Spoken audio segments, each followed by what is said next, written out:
आज का हमारा टॉपिक है गजवाए हिंद और दार अल हर्ब, इसको सिंपली दारुल हर्ब भी बोलते हैं। ये क्या है और कहाँ से ये कॉन्सेप्ट आए हुए हैं, और अगर ये कॉन्सेप्ट हैं तो ये कॉन्सेप्ट दिए हैं सब अल्लाह के रसूल ने। तो क्या अल्लाह का रसूल भारत का दुश्मन था? और जो भारत के दुश्मन अल्लाह के रसूल को फॉलो करते हैं, क्या वो भी भारत के दुश्मन हैं? ये भी हम देखेंगे। क्या भारत में चर्च और जिहादी दोनों मिलकर काम कर रहे हैं? जैसे कि हमने देखा जब भारत में एंटी सीए कुछ आंदोलन वगैरह इस तरह के शुरू हुए, तो उन आंदोलनों में चर्च भी साथ था, जबकि भारत ने जो सीए वाला जो कानून बनाया था उसमें पाकिस्तान अफ़गानिस्तान में जो क्रिश्चियन हैं उनको भी नागरिकता देने का प्रावधान था। फिर चर्च क्यों उनके साथ गया था? क्यों एंटी सीए की लॉबी में चर्च शामिल हुआ था? तो ये हमें समझने की भी ज़रूरत है। तो आगे बढ़ते हैं। तो सबसे पहले समझते हैं कि अगर गजवाए हिंद वाली आयतें, जो हदीसें हैं उनमें जो आयतें हैं, अगर वो रसूल ने दी हैं तो इसका मतलब अल्लाह का रसूल भारत से घृणा क्यों करता था? तो इसका जवाब आप अगर अंडरस्टैंडिंग मोहम्मद पढ़ेंगे तो उसमें समझ में आ जाएगा। ठीक है, वो किस लिए घृणा करता था। अच्छा, फिर दूसरा, जो अल्लाह के रसूल मोहम्मद ने जो भी किया, पहना, खाया, सोचा, है ना, वो सब सुन्नत है। तो सुन्नत का मतलब है जैसे मोहम्मद ने किया वैसे ही हर मोमिन को करना है, वो उसका फ़र्ज है। ठीक है, अगर वो इसको नहीं करता है तो जन्नत में उसको 72 लौंडी प्लस हूर नहीं मिलेंगी, शायद 2 हूर हैं, और बाकी 70 जो हैं जो मुस्लिम दोजख में जाएंगे, उनकी जो वाइफ हैं वो जन्नत में लौंडी बनेंगी उन मुस्लिम की जो जन्नत में जाएंगे। ठीक है, तो ऐसे 70+2 का कॉन्सेप्ट है, और एडिशनल उनको दोजख में भी जलना पड़ेगा। तो दोजख की आग में जलना पड़ेगा और यहाँ भी बार बार जलना पड़ता है। ठीक है, तो अगर सुन्नत पे नहीं चलते हैं तो ये वाले उनको एक तरह से जो पनिशमेंट हैं वो ये मिलने वाले हैं। आगे चलते हैं, और मुझे लगता है इस्लाम भी इन पे ही टिका हुआ है। तो लालच है 72 लौंडी का, इनके साथ सेक्स का, और जो डराया हुआ है वो दोजख से डराया हुआ है कि उसमें बार बार जलाएंगे, खाल पकाएंगे, फिर खाल चढ़ाएंगे, फिर जलाएंगे। ये कॉन्सेप्ट, ये मतलब ये प्रोसेस बार बार चलता रहेगा। अगर ये 2 प्रोसेस ना हो तो फिर इसका मतलब फिर कोई डरेगा नहीं, है ना। तो ये 2 इन्होंने बार बार अल्लाह से डरो, अल्लाह से डरो, ये सब चलता रहता है। तो जो इस्लाम में जो गॉड है वो डराता है। ठीक है, चलिए आगे चलते हैं। ये जो मैंने वीडियो में जो भी मैंने आयतें ली हैं वो sunnah.com और ये islamlaws.com से और एक searchtruth.com से ली हैं। तो प्लीज़ आप उनको एक बार इनको फॉलो कर सकते हैं। तो सुन्ना वाली जो हैं, जो मैंने स्नैपशॉट लगाए हैं वो सब सुन्ना से लिए हैं। बाकी जो कुछ रिटन में है वो मैंने जो इस्लाम लॉ है उसमें भी मैंने इसको वहाँ से भी मैंने इसको लिया है, और सच ट्रूथ वाला है एक वेबसाइट, वहाँ से भी मैंने इनको, इस्लामिक वेबसाइट है, इस्लामिक लॉ वाली भी इस्लामिक वेबसाइट है, तो इनसे आप देख सकते हैं। तो आपको अगर वीडियो पसंद आए तो उसको लाइक करें। अगर इसमें आपको कुछ ऐड करना है या इसमें आपको कुछ गलत लग रहा है तो प्लीज़ कमेंट करें, शेयर करें, और मेरे चैनल को सब्सक्राइब करें। और कोई और नेक्स्ट वीडियो के लिए आप बेल प्रेस कर सकते हो, तो जो भी नई वीडियो आएगी उसमें आपको पता चल जाएगा। ठीक है, अब आगे बढ़ते हैं। तो सबसे पहले जो शरिया जो है, इस्लामिक जो लॉ है, इस्लामिक कानून है, उसके अनुसार जो पूरा वर्ड है वो किस तरह से डिवाइड किया हुआ है। तो मेजर डिवीज़न जो हैं वो हैं 3 तरह की। एक है दार अल इस्लाम, है ना, दारुल इस्लाम बोलते हैं जिसको। तो वो जो जहाँ पर शरिया लॉ चलता है ना, टेरिटरी ऑफ इस्लाम। तो सीधा सीधा कॉन्सेप्ट है जहाँ पर इस्लामिक लॉ चलता है, शरिया लॉ चलता है। तो भारत में भी कोशिश करते हैं, किसी भी आप मुस्लिम से पूछ लो कि शरिया लॉ चाहिए या संविधान चाहिए, तो वो शरिया लॉ बोलेगा या चुप हो जाएगा, है ना। तो समझ सकते हो कि वो क्या, किस लिए वो ये काम कर रहे हैं। तो कुछ कोई मुसलमान हैं जो बोलेंगे कि हमें भारत का संविधान चाहिए, हमें शरिया लॉ नहीं चाहिए। ठीक है, तो मोस्टली यही बोलेंगे कि हमें शरिया लॉ चाहिए। अगर आप बोलेंगे आज की डेट में, जैसे कि अब NTCA वाला जो प्रोटेस्ट हो रहा था कि भारत का संविधान, हम संविधान बचाने निकले हैं, संविधान के साथ ये छेड़छाड़ मत करो, उनसे आप 2 क्वेश्चन पूछो सिर्फ कि आपको भारत का संविधान चाहिए या शरिया लॉ चाहिए, ठीक है। और उनका आंसर आप देख के आप खुद समझ जाएंगे कि उनको क्या चाहिए और किस वो ये जो भारत का संविधान लेकर जो प्रोटेस्ट कर रहे हैं, गांधी को लेकर प्रोटेस्ट कर रहे हैं, ये सिर्फ एक ढाल है ना, वो उनका उससे कुछ लेना देना नहीं है। दूसरा है दारुल अहद, या इसको बोलते हैं दारुल सुलह। तो दारुल सुलह जो है, जहाँ पर जो इस्लामिक जो टेरिटरी हैं या इस्लामिक जो कंट्री हैं, उन्होंने गैर इस्लामिक कंट्री के साथ एक तरह से संधि कर ली है ना, युद्ध विराम कर लिया है। अब उसके बदले में वो कुछ उनसे पैसे ले रहे हैं या कुछ और ले रहे हैं, ठीक है। तो युद्ध विराम कर लिया है, तो वहाँ पर युद्ध नहीं चल रहा, वो युद्ध विराम है, संधि है। फिर तीसरा है दार अल हर्ब। तो दारुल हर्ब बोलते हैं इसको। वहाँ पर ये है टेरिटरी ऑफ वार, जहाँ पर युद्ध चल रहा है। युद्ध किस लिए चल रहा है? इस्लामिक लॉ यानी शरिया को इम्पोज करने के लिए। तो वहाँ पर जो नॉन इस्लामिक जो लैंड है उनको बोलते हैं दारुल हर्ब। तो नॉन इस्लामिक लैंड पे शरिया तभी थोप सकते हैं जब उसको जब वहाँ के उस पार्टिकुलर लैंड को इस्लामिक लैंड में कन्वर्ट करें, ठीक है। तो इसको आप हिंदी में, मैंने इसका यहाँ पर एक ट्रांसलेशन दिया हुआ है, तो आप उसको भी देख सकते हैं। नेक्स्ट है, तो यहाँ पर आपको कॉन्सेप्ट समझ में आ गया होगा कि जो इस्लाम है वो किस तरह से दुनिया को देखता है। तो सिर्फ 3 तरह से हैं इसमें, जिसमें जहाँ पर इस्लाम का राज है, जहाँ पर संधि है, और जहाँ पर युद्ध जारी है, ठीक है। और युद्ध किस लिए जारी है? कि इस्लाम को इम्पोज करने के लिए, ठीक है। अब आते हैं ये सुनन अन-निसाई की 3174 वाली हदीस है या आयत है। तो उसमें अल्लाह के दूत का मतलब है रसूल। तो यहाँ पर PBUH लिखा हुआ है, इसका मतलब है पीस बी अपॉन हिम। तो यानी ये मोहम्मद की बात कर रहे हैं। ने वादा किया कि हम भारत पर आक्रमण करेंगे, अगर मैं यह देखने के लिए जीवित रहा तो मैं अपना और अपनी दौलत कुर्बान कर दूंगा। अगर मुझे मार दिया जाता है तो मैं शहीदों में से एक हो जाऊंगा। अब यहाँ पर जो शहीद बोला है, ये शहीद बेसिकली कोई मोमीन है, अगर वो इस्लाम के लिए मर जाता है तो उसको शहीद बोलते हैं। और हमारे यहाँ देश के लिए कोई मर जाता है, देश के लिए लड़ता हुआ, उसको शहीद बोलते हैं, है ना। तो शहीद जो वर्ड है उसका बेसिकली कॉन्सेप्ट ये है कि जो कोई मोमीन है वो इस्लाम के लिए अगर लड़ते हुए जान दे देता है तो उसको शहीद बोला जाता है। तो भारत वालों को अपनी जो वर्ड है ये शहीद वाला, जो देश के लिए लड़ते हुए वीर गति को प्राप्त होते हैं, या उसको सदगति बोल सकते हैं। तो वीर गति बोलते हैं, लड़ते हुए अगर हो जाते हैं तो वीर गति को प्राप्त होते हैं। जैसे महाभारत में वीर गति और एक है दुर्गति, है ना।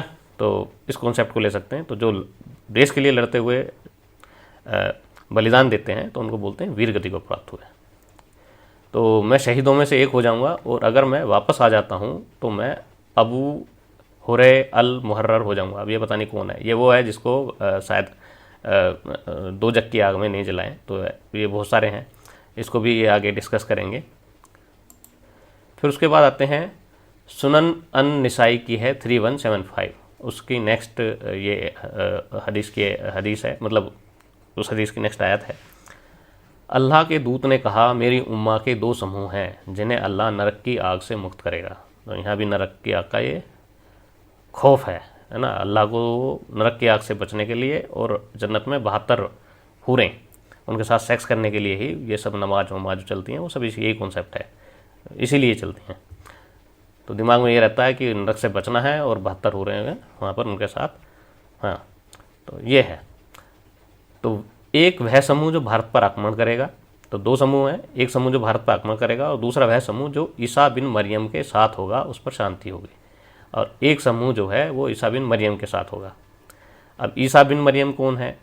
ईसा बिन मरियम का मतलब है मरियम का बेटा, बिन का मतलब होता है बेटा। तो मरियम है जो ईसा की माँ है ना। ईसा का बाप तो है नहीं, बाप तो वो है, मतलब जो बायोलॉजिकल बाप उसका कोई नहीं है, ऐसा मानते हैं ये, है ना। तो एक समूह ईसा के साथ होगा। तो यहाँ अब जो ईसा मसीह हैं ये अब यहाँ पर आने लगे हैं, ठीक है। अब इसमें और आगे थोड़ा सा क्लियर होगी पिक्चर। ये सुनन निसाई की 3173 हदीस है, आयत है। तो अल्लाह के रसूल ने हमें युद्ध अभियान में भारत का वादा किया, अगर मैं ये देखने के लिए जीवित रहा तो मैं अपने आप को और अपनी संपत्ति को खर्च कर दूंगा, अगर मुझे मार दिया जाता है तो शहीदों में से एक हो जाऊंगा, अगर मैं वापस आ जाता हूँ तो अबू हुरैरा अल मुहर्रर हो जाऊंगा। अब ये बार बार क्यों रिपीट की गई है पता नहीं, पीछे भी एक आयत थी और ये भी है।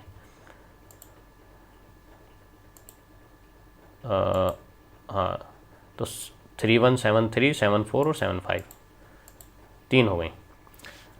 अब ये जो है ये खुरासान वाला, इसकी मुझे हदीस नहीं मिली, पर ये islamiclaw.com से मैंने इसको देखा तो गजवा हिंद वाला को क्या कॉन्सेप्ट है, तो उसमें है काले झंडे लेकर चलने वाली सेनाएं खुरासान से आएंगी, मतलब सीरिया जो है वहाँ खुरासान से आएंगी। सीरिया को बोलते हैं बेसिकली शाम बोलते हैं। तो अब वहाँ पर सीरिया वाला क्षेत्र है, ये सीरिया इराक दोनों में मिला के कोई क्षेत्र है, वो खुरासान है। तो खुरासान से आएंगी, खुरासान का हिस्सा बनेगा भारत, कोई ताकत उन्हें रोक नहीं पाएगी, और बाद में भारत पूरी तरह इस्लामिक राज्य बन जाएगा। बाद में अल्लाह उन योद्धाओं को सफलता प्रदान करेगा जहाँ तक वे भारत के राजाओं को जंजीरों से यहाँ तक कि वो भारत के राजाओं को जंजीरों में खींच कर लाएंगे, और अल्लाह उन योद्धाओं को माफ़ कर देगा। और जब वे मुसलमान लौटेंगे तो वो सीरिया में ईसा इब्न मरियम को पाएंगे। अब यहाँ पर ये मरियम जीसस क्यों आ जाती है फिर समझ में नहीं आ रहा है ना। तो एक कॉन्सेप्ट इनका यहाँ पर भी है। तो ईसा बन मरियम क्या मतलब, ये क्रिश्चियन को खुश करने के लिए बोल रहे थे उस टाइम। चलो आगे बढ़ते हैं। अब यहाँ पर दो बुक हैं, एक है किताब उल फितन और एक बुक है मुसनद। तो इन दो बुक में इस हदीस का रेफरेंस है, मतलब ये जो बात लिखी है इन बुक में लिखी है, तो वहाँ से उसको लिया है। निश्चित रूप से आपकी सेना में एक हिंदुस्तान के साथ युद्ध करेगा, अल्लाह उन योद्धाओं को सफलता प्रदान करेगा जहाँ तक वे उनके राजाओं जंजीरों को बेड़ में खींच कर लाएंगे, और अल्लाह उन योद्धाओं को माफ़ कर देगा। और जब वे मुसलमान लौटेंगे तो उन्हें सीरिया में हजरत ईसा इब्न मरियम मिलेगा। तो ईसा भी यही काम कर रहे हैं, भारत से दुश्मनी कर रहे हैं। अच्छा, इस पे एतराज़ होना चाहिए था, यहाँ के चर्च को भी एतराज़ होना चाहिए कि भाई हमें क्यों लेके चल रहे हो, हमें क्यों शामिल कर रहे हो इसमें, या हमारे जो so called son of God को क्यों इसमें शामिल किया हुआ है। पर नहीं, वो भी अपने काम में लगे हुए हैं। अच्छा, अब थोड़ा सा और आगे चलते हैं।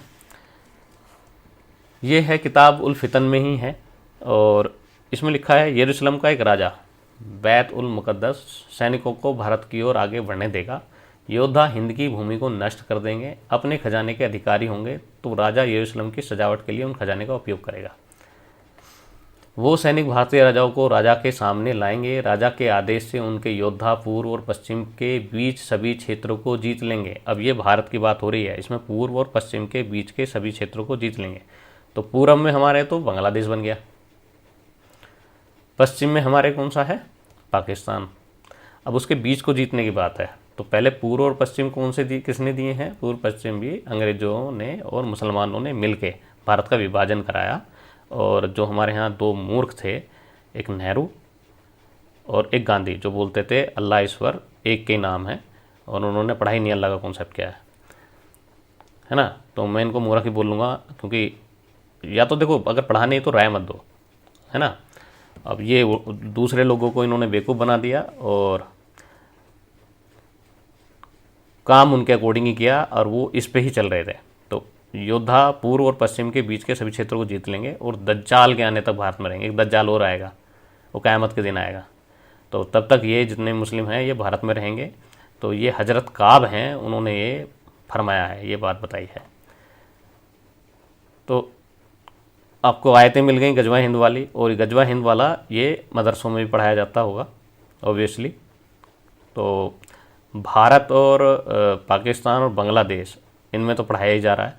बाकी जो सेंट्रल एशिया है ना, तो वहाँ पर तो जैसे कि जो अरबिक कंट्री हैं उसमें इस्लाम का जो थोड़ा सा उनका फितूर चढ़ा हुआ था वो ख़त्म हो गया। उन्होंने पैसा देखा, अमीरी देखी, तो अब उनको समझ में आ रहा है कि अब हमें उसी अमीरी में रहना है, तो कुछ काम धंधा करना पड़ेगा। तो अब वो उसी में ही कर रहे हैं।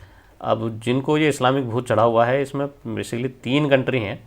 तो तीसरी कंट्री में एक है टर्की, तो एक टर्की है और 2 ये हो गई, एक पाकिस्तान। बांग्लादेश में भी है, पर बांग्लादेश की गवर्नमेंट थोड़ी सी सख्त है। और भारत में पता ही नहीं है। तो जब इनको पढ़ते हैं, जब इनको समझ में आता है, तो ज़रूरत है पढ़ने की। तो मैंने रेफरेंस दिए हैं, तो प्लीज़ आप भी वेरीफाई करें, है ना। और फिर सीधा सीधा अगर कोई मुस्लिम है तो उससे आप सीधा सीधा पूछें कि भाई इसको खारिज करते हो या नहीं करते हो। अगर वो खारिज करता है तो ठीक है, पर एक यहाँ पर अल तकैया भी है। तकैया में क्या है, अगर वो फंस जाता है कोई बंदा तो वो खारिज कर देगा, ठीक है। तो आपको बेस्ट वे ये रहेगा कि पूछते रहें, उससे आपको समझ में आ जाएगा। एक होता है ना, एक तरह से उसके हाव भाव से समझ में आ जाएगा कि वो इस पर किसको मना कर रहा है या उस पर मतलब झूठ बोल रहा है, वो आपको समझ में आ जाएगा। तो करते रहें। ये आपको एक तरह से इनटॉलरेंस होना पड़ेगा इन चीज़ों को लेके, क्योंकि अगर ये आयतें मोहम्मद ने बोली हैं कि मोहम्मद ने भारत पर आक्रमण के लिए किया है, तो सीधा सीधा जो मोहम्मद है वो भारत का दुश्मन है। तो जो भारत से प्यार करते हैं उनको इस पर आपत्ति होनी चाहिए, और जो लोग इसको मान रहे हैं तो वो जो भारत से प्यार करते हैं, तो भारत से प्यार करने वाले इनको मानने वालों से सवाल तो कम से कम पूछें, ठीक है जी। आगे चलते हैं। अच्छा, ये हो गया हमारा, ठीक है। तो यहाँ पर वीडियो ख़त्म करते हैं। तो अगर वीडियो आपको लगा है कि कुछ शोध है तो प्लीज़ लाइक करें उसको, और उसको कमेंट करें। अगर आपको इसमें कुछ प्लस माइनस जो भी करना है, अप्रिशिएट करना है, तो कमेंट कर सकते हैं। और अगर आप लाइक करेंगे, चैनल को सब्सक्राइब करेंगे, तो और वीडियो बनने के लिए मैं थोड़ा मोटिवेट होऊंगा, तो और मैं इस तरह की वीडियो लेके आऊँगा और इस तरह की इन्फॉर्मेशन लेके आऊँगा, ठीक है। चलिए, थैंक्स फॉर वॉचिंग।